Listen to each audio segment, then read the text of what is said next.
What's up, brothers? Hope everyone's doing well out there. Now, we still got a little bit of moon in the frame. Bet you that won't be there for long. As you can see, the winter wonderland is slowly starting to melt away. So it's not quite the same vibe that we had in the last video, but we'll do our best. We'll improvise as we always do. Anyways, I wanted to come out here this evening to shoot the shit with you guys for a little while about something that I had on my mind. And I believe that I'll title this video, "Why Don't You Just Try an Honest Approach?" And I guess what got me thinking of this video was, I don't know why I was thinking of this, but when I was, I'd say probably 20 years old, something like that, I remember I was at the fair, like a carnival type deal. And I was there with my girlfriend at the time and a few of my friends. And we were waiting in line and we were about to ride a ride. And some dude ditches ahead of us. He had a couple of friends with him. And, we had some words for him. And next thing you know, me and this guy are like screaming and cursing each other out. We're about to get into a fight. Temperatures are rising. And, we're both getting angry. And I remember there was this older guy. He was probably like 5'7", 5'8". Black hair, mustache. Probably about 48 years old, something like that. And he looks at me and he says, "Hey, just stop."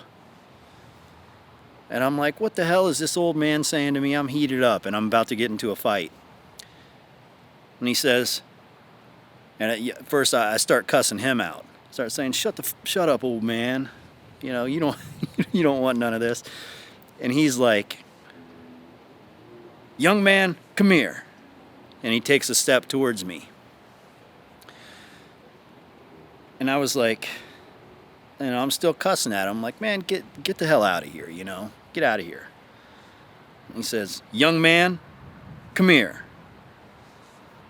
And so I'm like, all right, whatever. And I take a step towards him.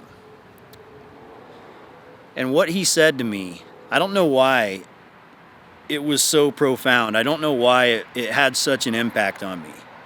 But what he said was just like the most basic and honest thing. Like it was an honest question. And it completely changed everything. It just blew my mind. He said, "Young man, come here." And I took a step towards him and he said, "Why are you so angry?" I know it doesn't sound like a big deal, and I don't think he meant it as a big deal. But when he asked me why I was so angry, I quickly, I tried to come up with a rational response. This fucker ditched us, and we're talking shit, and we're about to be in a big fight. But I couldn't come up with a response that really made sense to me, because the situation didn't really make sense, right? So I sort of felt like stupid. I felt like I was about to make a stupid decision. And him asking me that question completely defused the situation.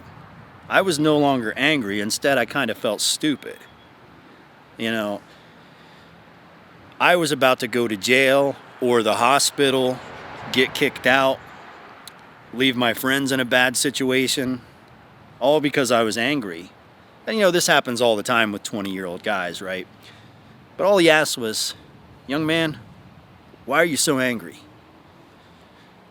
And because I couldn't really come up with a legitimate answer that made sense and made this situation worth it, it defused me. It calmed me down. And when the other guy saw that I was calmed down, he chilled out. He didn't look at us again. And, I'm not sure why, but that situation, like that guy standing there and saying that to me, has kind of stuck with me throughout my life after that. I don't know why. You know how there's certain situations that never really leave your mind, like they're always there? This was one of those situations. And I guess the reason why it was so effective is because it was so honest. Like, he genuinely wanted to know why I was so angry. And my response would have made me sound foolish, so I just stopped being angry. Well, this also works in situations like relationships. So anytime I've ever had an angry girlfriend, or a sad girlfriend, or an upset girlfriend, that's my go-to. Say, come here. Why are you so angry? Why are you so sad? Hey, you would be surprised. You know how guys are like confused, like, what did I do? What can I do? How do I fix this? I'm telling you, this works. It's just an honest approach. Why are you so upset? And you know, if you're a guy that doesn't have a girlfriend, if you're a single guy and you struggle to meet women, what's the number one problem that guys complain about? What's the most popular topic on the internet right now? It's the epidemic of male loneliness. Right? So many men out there are just lonely. And why are they lonely? This is what they'll tell you. They'll say that they're lonely because 80% of the women are only willing to get with the top 20% of men. So 80% of men are invisible and irrelevant. And most guys believe that's true. And apparently there's a lot of statistics that, would lead you to believe that that is true. But what if you use that approach in that situation? And I know this might sound a little bit crazy, but if you're one of those guys, let's say you're a 6 out of 10 in looks and income in your local area, your education and your accomplishments. 40% of men are above you, 60% of men are below you. You're a little bit above average, but you think women's standards are so so high, so unrealistic. You ask a woman out and she says no. Okay, but she still flirts with you, she still talks to you, she just doesn't consider you. What if you try an honest approach with her? What if you just say, hey Sandra, why do you always act like you're too good for me? Why are you so stuck up with me? Why is it? Why is this the case?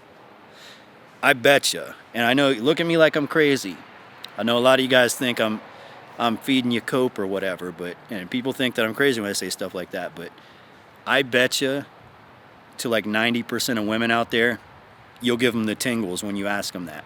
They've been rejecting you, but you're kind of standing up for yourself. You're being honest, but it's a genuine question. Like, why do you think you're too good for me? I'm seriously asking you out.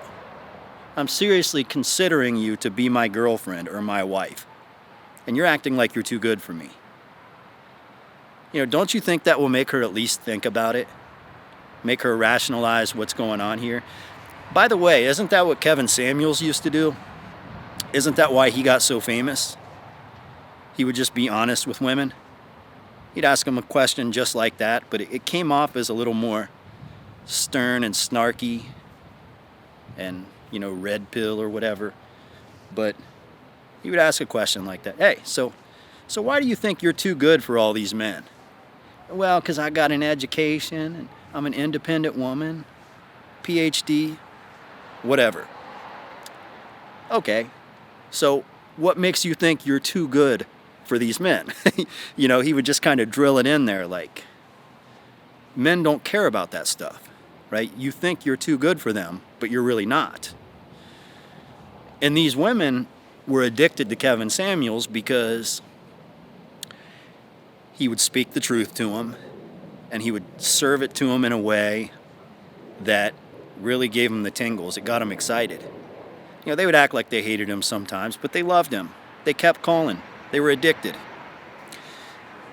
I think the honest approach can work. I think it can work a lot better than you guys think. But one thing I will say, if you live here in the States where I live, most of you do. Some of you live in the UK or Australia or Canada. We've got people all over the world, but most are in those states, the English, or those countries, the English-speaking countries. And in all of these countries, we do have a problem.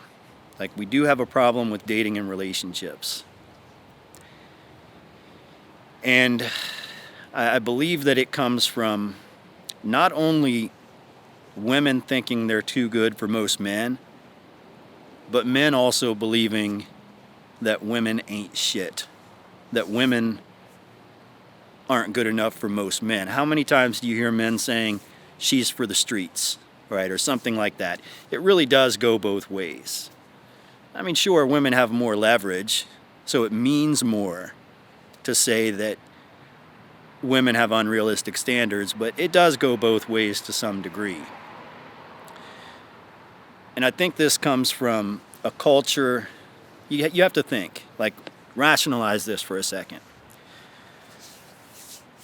In the States, the majority of women nowadays are like second or third generation graduates, bachelor's degree graduates from major universities, right? The University of Texas, Ohio State University, Stanford, UCLA, Oklahoma, North Carolina, Florida, right? They're going to major universities, third generation alumni at big schools. And nowadays that's more than 50%, maybe 60% of women. So you have to understand that it's not necessarily a woman's unrealistic standards. It has more to do with the tone that her family has set, It is just not in her family's set of values.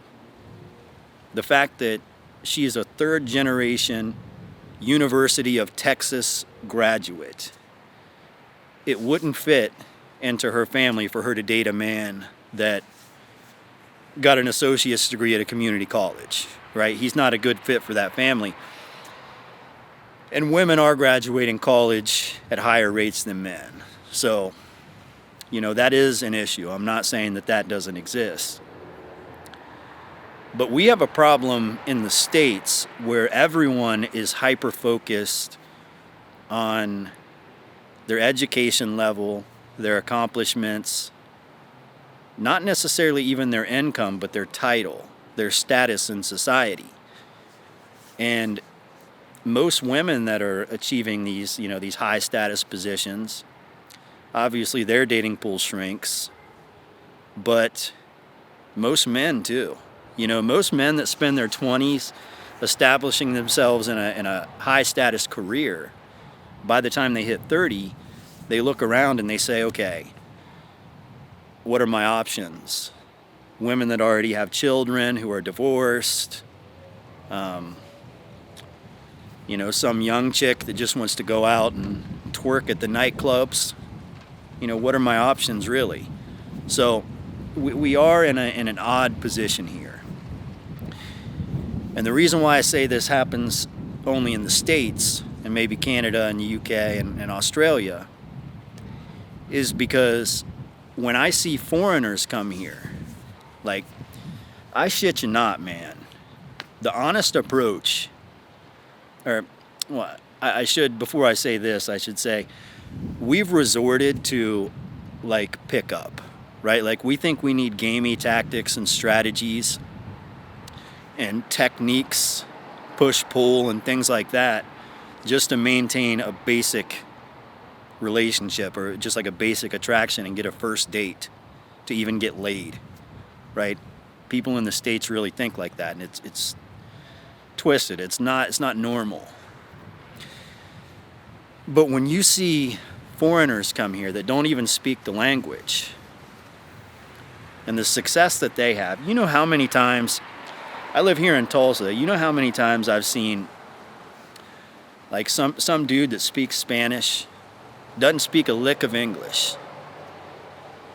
He'll be talking to a group of American girls, just saying words. Mamacita. You know, things like that. Stuff that the normal American guy would sound corny saying. He's just basically saying he thinks they're pretty, right? That's all he's saying. If an American guy says that to an American woman, it's like corny, right? It's like, bro, what are you doing? That sounds corny. You know, you can't do that. But they can do it because it seems like foreign countries aren't as skewed as the States are. Like, they're not as warped as we are. I remember this one time. I was in I'm not going to say where I was because people locally watch the video, but I was in a place where everyone in the whole facility spoke a different language than me. I'll just say that. There was a lot of pretty women in there, I'm not going to lie, but I couldn't speak to anybody because I speak a different language. So, you know, I'm kind of a misfit. I'm kind of left out. And there was a woman in there that I found very attractive. And she just happened to, you know, be using a machine that was right next to me. Fax machine or a gem machine, I don't know. And like, she was right in front of me, right? And she like smiled at me, and I said, "Hey, how are you?" in her language. And then she responded, and then I pulled out my phone for translate, and I said, I typed in there, "That's the only thing I know how to say." And then I translated it to her because I didn't want her to think I was weird just saying like one thing and then ignoring her, right? So she gets out her phone and she gets on translate, and she's like, types in something like, "Yeah, I understand, I don't speak English either." And then she hands me her phone to read the translation. And I hand it back to her, and then she's typing in there again, and she types, "I like to exercise too," and hands it back to me. And I just took that as like, okay, she's flirting with me. She's found something in common. Like, we can work out together, whatever, right? So I put my phone number in her phone and my name and handed it back to her. We don't even speak the same language, right? And that's how simple it was. Like, she was just, and I don't mean that makes her easy. I think the word easy, when men call women easy, I think that's that's a really stupid insult. What, do you want her to be difficult? Problematic? You know, it's not that she was slutty or sleazy or something like that. It's just that she was down to earth, and I had started a conversation with her, and she was willing to further the conversation. And I know that sounds like a very basic story, and you're probably wondering why I even told you that. But that's how easy it's supposed to be. And for some reason, with most Americans, you know, when we approach each other, it's not that easy. You know, it's this weird, complex, bizarre situation full of shit tests. Personally, I think you can overstep that, you can overcome that with an honest approach. You know, what if instead of using a gamey, you know, pick up, display high value, push-pull technique or whatever with a woman, what if you just honestly told her, "Why do I always have to play games with you? You know, why can't you just be normal? You know, why do I have to do this dumb shit?" Maybe it'll work. I don't know. I mean, it works for me. And I suppose one last thing that I would like to say is that there's a lot of people out there, and I see these comments all the time. There's a lot of guys out there that will say comments like, I don't think LFA is fully red pill because he doesn't place enough blame on women. Instead, he says these things, but he should spend more time holding women accountable. And my response to that, first of all, is cool, whatever, I don't give a shit. I just share my own experiences and speak my thoughts. I don't necessarily care if they fit in a specific category, but the main point that I would want to make to that statement, which a lot of you guys say it, is you really need to adopt a mindset. I mean, you can do whatever you want, but I think it would be a huge service to yourself if you would adopt a mindset in which you take 100% credit for all your wins and you take 100% of the blame for all your losses. There's multiple reasons. Number one, that creates a balance of celebration and self-improvement. So you're improving yourself and you're celebrating. You're improving yourself and you're celebrating. Anytime you blame, it's neither. It's not improving your situation. It's not giving you something to celebrate about. You're moving backwards. But furthermore, I'm gonna tell you guys another thing that stuck with me. This was when I was like a high school kid, right? Playing football. I remember somebody on my team made a mistake, and it was him that made the mistake. He was to blame. And when the coach asked what happened, I told him what happened. Said he made a mistake. And my coach got so pissed off at me because he said what he wants is all 11 players on the field, whether it's offense, defense, special teams. Every time a mistake is made, he wants every single person on the field to take accountability, to accept the blame, right? He made a mistake, but I could have coached him up. I could have trained him up before the play took place. I could have said, hey, here's what you need to do. We could have helped each other out.